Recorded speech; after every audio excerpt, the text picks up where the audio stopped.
My family crowned the golden son and called me emotional, so I took ruthless revenge, bought the land, ended the leases, and demolished their legacy. I'm a 33-year-old woman, no kids, no husband, financially stable. I run my own consulting firm. Life is quiet, clean, and exactly the way I built it, without a single cent or ounce of support from the family I was born into. I grew up in a mid-sized town in Idaho, the kind of place where everyone knows each other's business, before the mail gets delivered. My father, Charles, ran a small chain of hardware stores, not flashy, but solid.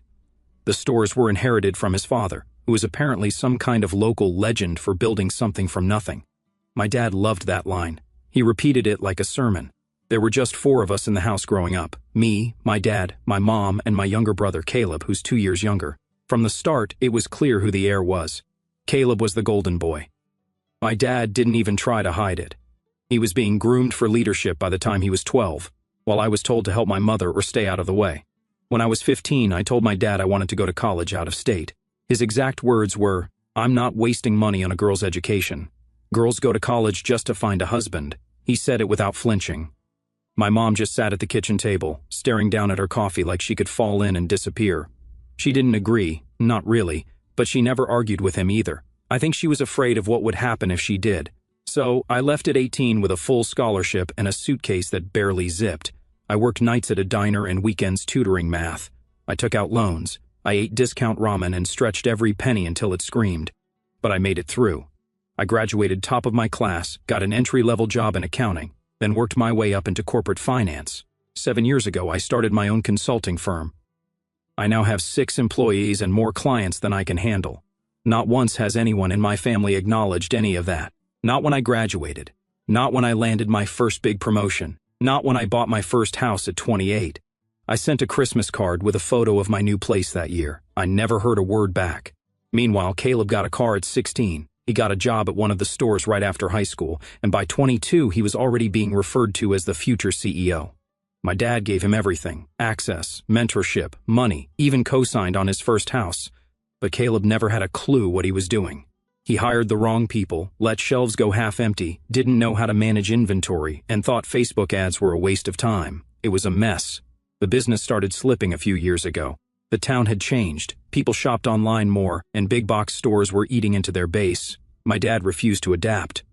He called e-commerce a fad and said real business was done face-to-face. That might have worked in 1980, but not anymore. 2 years ago they came to me, not for money at first, just for advice. I spent a week reviewing their books, inventory data, and local trends. I put together a full roadmap: rebranding, digital storefront, local partnerships, a targeted marketing strategy. I gave it to them free, tied in a bow. They didn't follow a single recommendation, not one.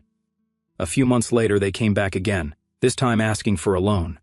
I told them flat out, I don't invest in businesses that don't take me seriously. My father hung up on me. Then came last Thanksgiving. Against my better judgment, I went. I thought maybe my mom wanted me there, that maybe things had thawed. They hadn't. My father stood up to make a toast. He raised his glass to Caleb for keeping the family dream alive. Then he turned to me, smirked, and added, "And thank you for not dragging us down." Nobody said anything. Not my mom, not Caleb. Just silence. As if it was a perfectly normal thing to say to your daughter. I finished my wine, got up, and left without saying goodbye. I drove home in total silence. No music, no podcasts, just the sound of tires on pavement and the growing feeling that something had shifted for good. That was the last time I saw any of them face to face. That night, I made a decision. If my father was so obsessed with legacy, I was going to make damn sure his ended with me. And I wasn't going to do it with drama. I was going to do it clean, quiet, surgical. The day after that Thanksgiving dinner, I cleaned out my inbox, deleted every old family email, and made a list. At the top of the list, cut the cord for good. By Monday, I had a consultation scheduled with a lawyer I trust. She handles estate planning, corporate structure, that kind of thing. We sat down in her office and I explained what I wanted. Simple, clean. I didn't want a single dollar of my money, business, or retirement to ever touch my family line. No inheritance, no shared trusts, no accidental hand-me-downs. We rewrote my entire will. Every asset, my company shares, real estate, savings, intellectual property, was redirected into a living trust with specific instructions. If anything happens to me, it goes toward a scholarship fund. No exceptions. Next step, I started laying the groundwork for that fund. It's a STEM scholarship for women, launching on my 40th birthday. It'll be merit-based with a focus on underrepresented students from small towns, girls like I used to be, the ones nobody bets on. 2 weeks after Thanksgiving, I got an email from Caleb. Subject line, quick favor. The message was 3 paragraphs long, pretending to be casual but clearly desperate. He wanted to know if I could recommend someone who specializes in business restructuring. He claimed he was looking to pivot the company. No mention of what happened over the holiday. I replied the same day, booked until 2042. Not taking clients with misogynist board chairs. No greeting, no signature. He didn't reply. But the next day, my father called, straight to voicemail. It was a 1-minute rant about how I was spiteful, ungrateful, and cold. He ended it with, "Women just get emotional. That's why they shouldn't be in charge." I blocked his number before the message even finished playing. I blocked Caleb too, emails, texts, socials, wiped it all. A few days later, my aunt messaged me on Facebook. She asked if I was proud of tearing the family apart. I didn't respond, but I did some digging. Turns out my dad had been telling people around town that I was going bankrupt and that my firm was a hollow shell. Classic projection. So, I posted a photo on my business page. Nothing flashy, just me standing in my new office, sunlight coming through the windows, and behind me, a massive wall plaque listing our current client portfolio. Caption, thriving. My best friend Liv sent me a laughing emoji and said it was the classiest takedown she'd seen all year. I skipped Christmas entirely. No phone calls, no cards, no fake cheer. Instead, I spent 10 days in Iceland. No family, no drama, just quiet towns, snow-covered lava fields, and long hours in warm cafes. I signed off from everything and came back with half a journal full of new ideas. One of those ideas turned into a personal blog. I started documenting my career journey, not in a motivational way, but in a "this is what it actually takes" kind of way. From scholarships and loans to late-night spreadsheets and bad bosses, I didn't name names, but I didn't soften any of it either. Within a few weeks, the blog started gaining traction. People were sharing it. A few women reached out to say it reminded them of their own stories. One even told me she forwarded it to her daughter. Then came the final move. 6 months before, I had quietly formed an LLC. No ties to my real name, no family connection, totally untraceable. Through that LLC, I purchased the commercial property that 2 of my father's hardware stores leased from. They had no idea it was me. The leases expire in 18 months. I've already decided I won't renew them. No announcement, no warnings, just a quiet shutdown, the same way they ignored every warning sign about digital sales and proper staffing. They chose to run things like it was still 1994. Let them deal with the consequences in real time. And just like that, the legacy my father clung to started slipping through his fingers while I kept building mine brick by brick with no help from anyone who shared my last name. A month after locking down the will and finalizing the LLC purchase, I met with a real estate attorney to double-check the terms of the leases tied to my father's stores. The paperwork was airtight. I had full discretion. If I chose not to renew when they expired in 18 months, there was nothing they could do. No clauses, no protections, not even a buyout option unless I offered it.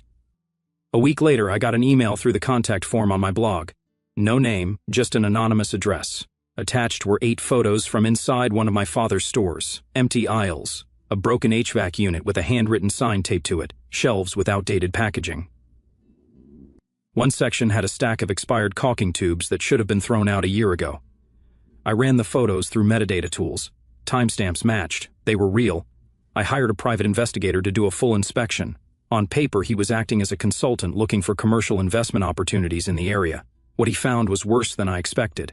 One location had a leaking roof that was patched with tarp and duct tape. The back storage area had mildew along the walls. There was one functioning register, and the employee using it didn't even know how to process a return. No cameras, no clean inventory system, 2 bathrooms, both out of order.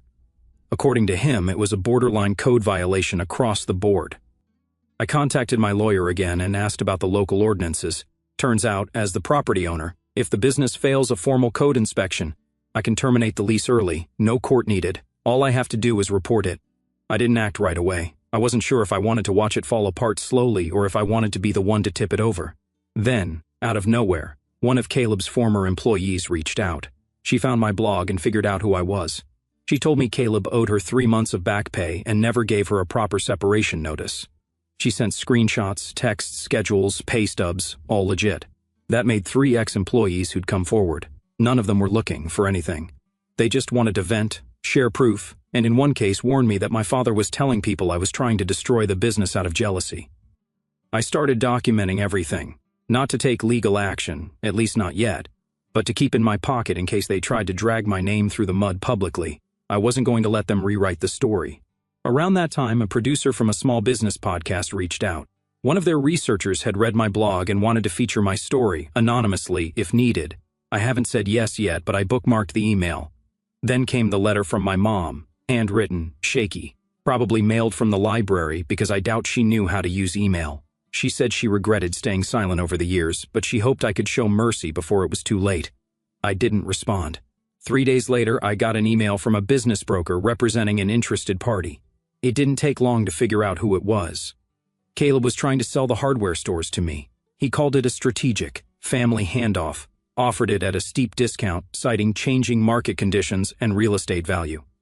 I replied with a formal letter offering $1, not a typo, $1 single.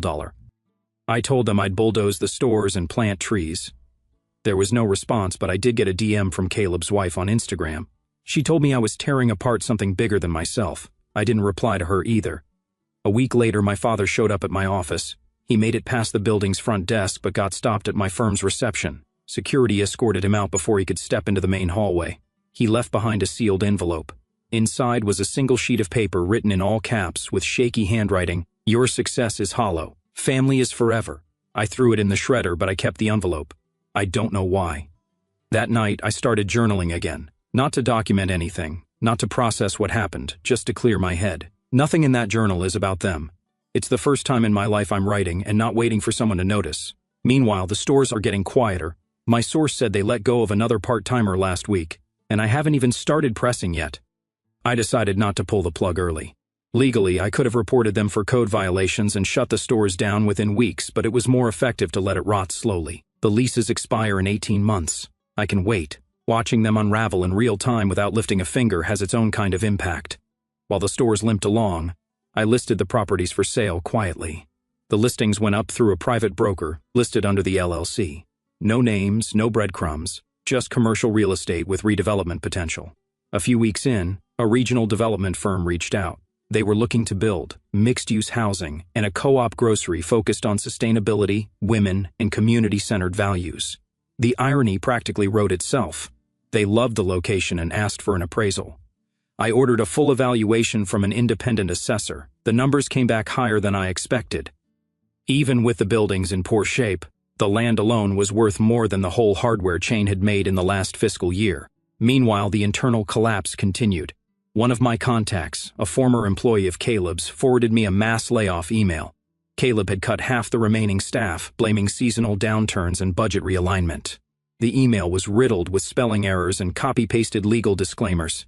He didn't even blind copy the recipient's total amateur hour. At this point, 3 former employees now send me updates regularly. I never asked.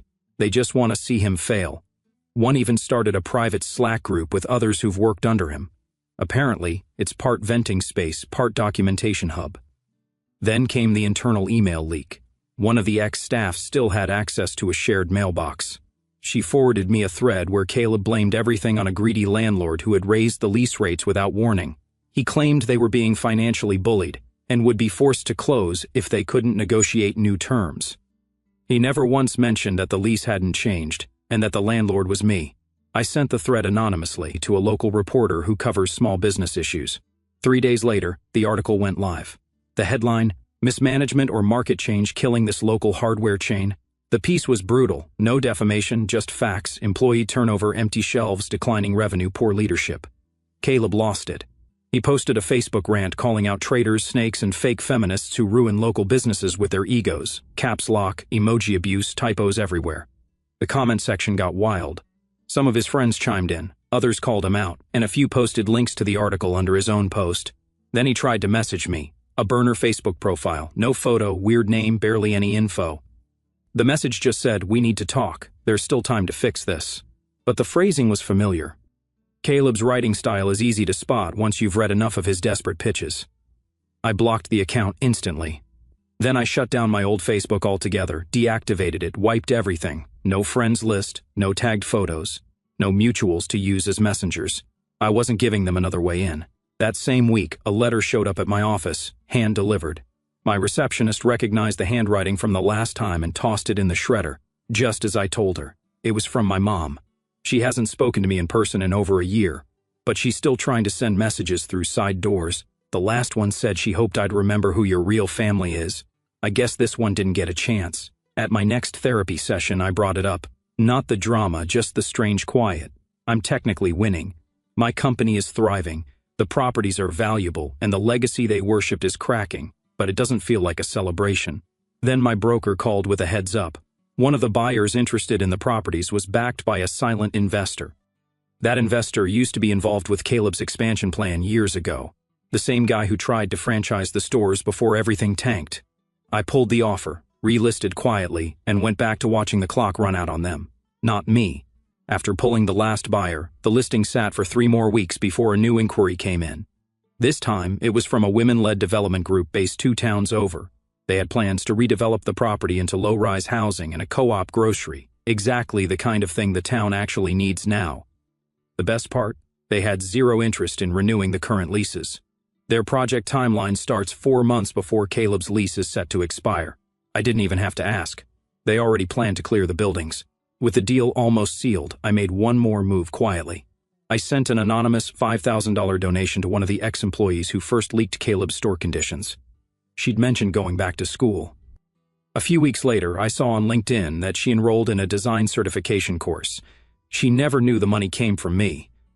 Around that same time, I started drafting a book. Just something small, building off my blog.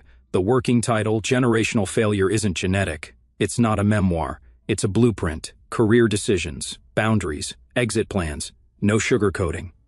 The blog's grown more than I expected. A gender studies professor from a state university reached out to ask if she could quote one of the posts for her syllabus. Another reader sent me screenshots of her company's Slack chat, where my blog had become required reading in a mentoring group. Meanwhile, back in my hometown, my father's version of the story is spreading. An old high school friend, one of the few neutral ones left, messaged me. Apparently, my dad's telling people I ran a smear campaign out of jealousy, that I couldn't handle being outshined by Caleb, so I torched the business out of spite.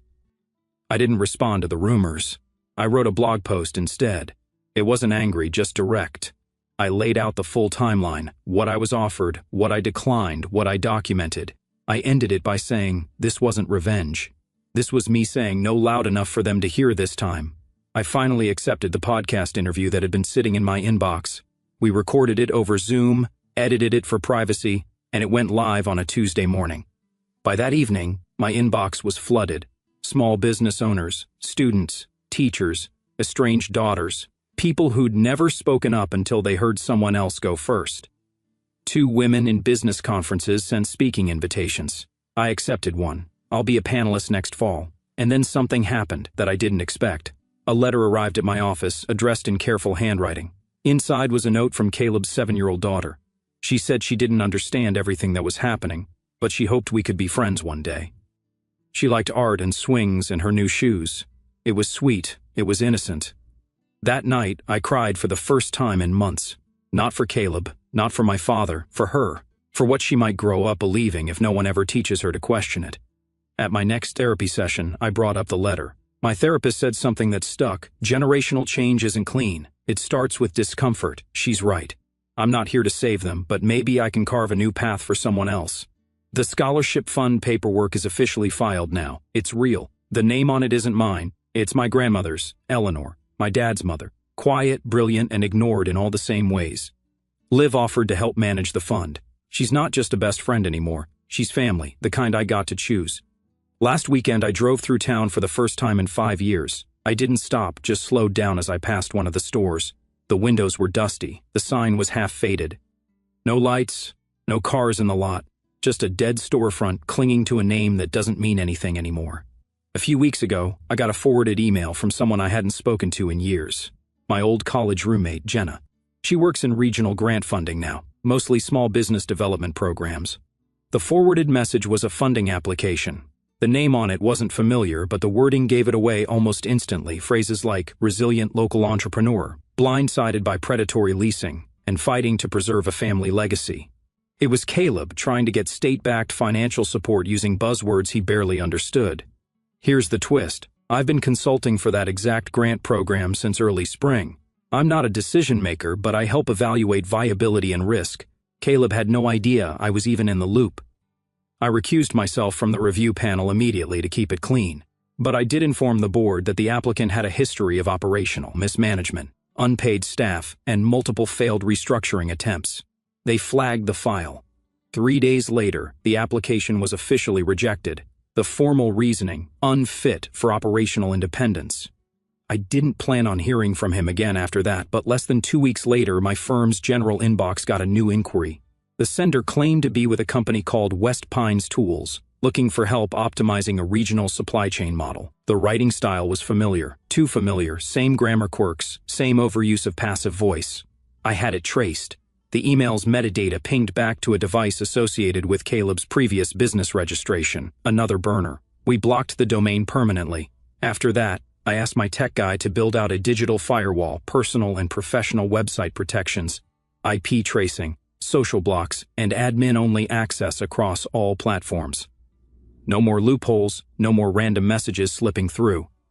Around the same time, an ex-employee contacted me through Proton Mail. She said 2 of the remaining stores were expected to shut down by the end of the quarter. One already cut operating hours to just weekends.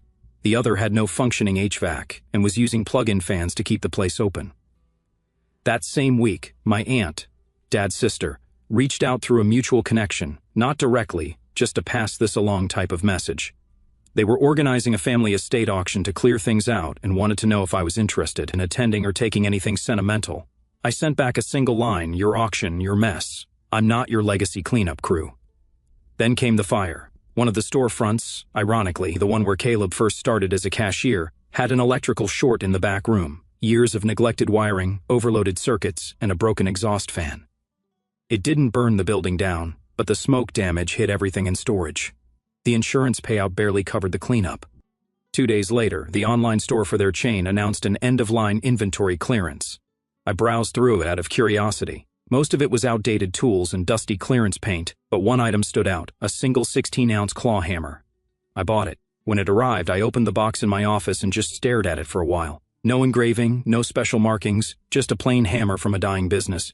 I put it on the shelf next to a framed copy of my scholarship trust paperwork. Quiet contrast. Last week, the development firm officially signed on the dotted line. The buildings will be raised in 6 months. Their permits are already in motion.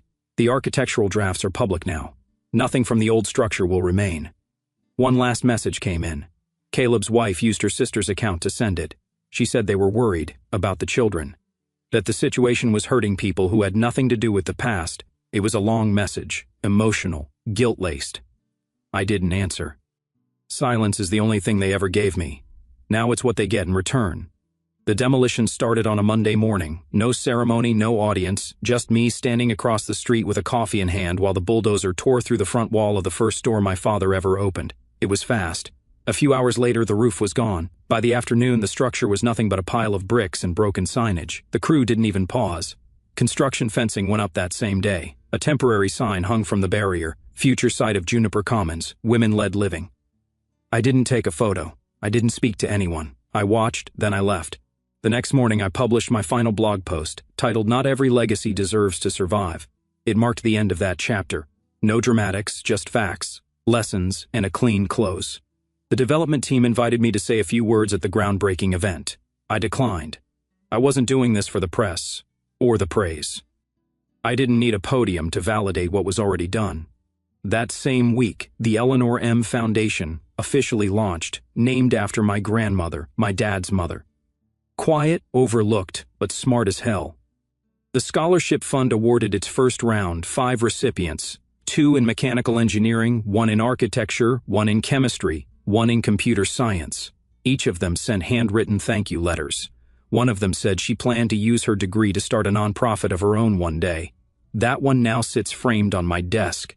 Through a mutual contact, I heard my father isn't doing well. His health is declining, finances worse. I didn't follow up, I didn't send anything, I didn't feel anything. A few days after the auction, someone tagged me in a photo on social media, items from the sale, a plaque with my dad's name on it, a dusty family portrait, the rusted store sign from the original building. I blocked the account without reading the comments. There were no last-minute apologies, no letters, no apologies from Caleb, nothing from my mom.